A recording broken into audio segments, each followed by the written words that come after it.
আজগো আমি কথা কইম এক করে বাইসাবের মতো।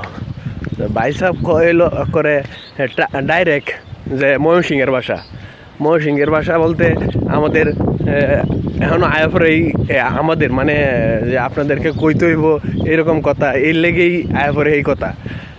এখন কথা হইতেছে যে আমি যে সময় বাড়িতে আই, তো এই সময় যে আমরা বাইডের যে দেখি, মানে মনে হয় যে আমরা এখনো ব্রিটিশ পিরিয়ডে ফিরে রয়েছি, বুঝুন না?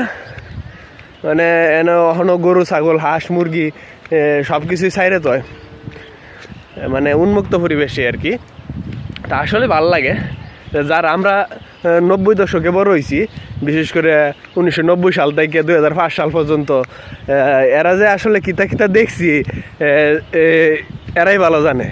আর এর আগে তো আরও কত কিছু মানুষ দেখছে যারা অন্য 90-এর আগে জন্ম হয়েছে, বাপ দাদারা চাচারা, এরা তো অনেক কিছু দেখছে। তো এই 90 দশকেই জন্ম হয়ে যদি এটা দেখি, তো এর আগে তো মানুষ কত কিছুই দেখছে। এখন বিষয়টা হয়েছে যে এটা না, যে এখন আমরা মোবাইলে যুগ কত কিছুই দেখি, যে একটা মোবাইল দিয়ে আসলে গর্ব আয়ত। কিন্তু আগে কি তত্ত্ব মানুষ সপ্তাহে একটা ছবির লেগে অপেক্ষা করতে থাকতো, শুক্রবার একটা ছবি হইব, কাঠ পালং লইয়া গিয়া বয়ে থাকতো, আগে গিয়া চেয়ার টেবিল লইয়া গিয়ে দখল করে রাখতো জায়গা। আর যার গরকে দেখতো হ্যাঁ, যে সময় ছবি শেষ হইতো মনে হইতো ফল ভাঙছে, এটার ভিতরে বাদামের শুকলা, বুড়ের শুকলা, শিমের শুকলা, কত শুকলাই পাওয়া যাইতো। মনে হয় যে হ্যাঁ ঘর পরিষ্কার করতে করতেই সারাদিন যাইতো গা। এখন তো মানুষ ঘর পরিষ্কার করবো, এখন তো লেখা সিফাই সাফাইকে দেখে মোবাইল। আর আরেকটা জিনিস হয়েছে যে আগে কিতা কিতা দেখতো টিভি, এই আসলে এটা ভালোই লাগতো।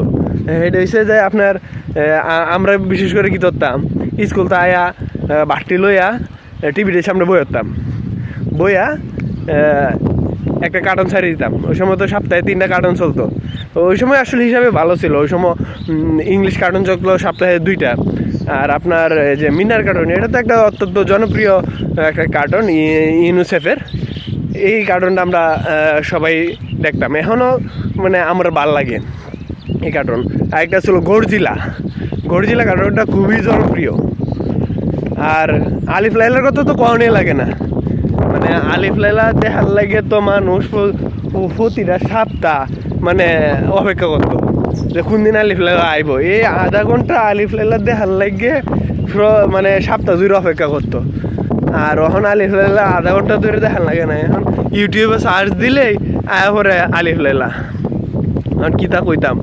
আর আগে দিত রবিনহুড, হাতেম তাই, ওসেনগাল, মানে দেখতে ভালো লাগতো। আর বাকের ভাইয়ের কথা তো বলাই বাহুল্য, যে বাকের ভাই নাটক। তো এই জন্য 90 দশকের পরে যারা জন্ম হয়েছে, মানে 2005-এর পরে যারা জন্ম হয়েছে, হ্যাঁ আসলে অনেক কিছুই মিস করছে।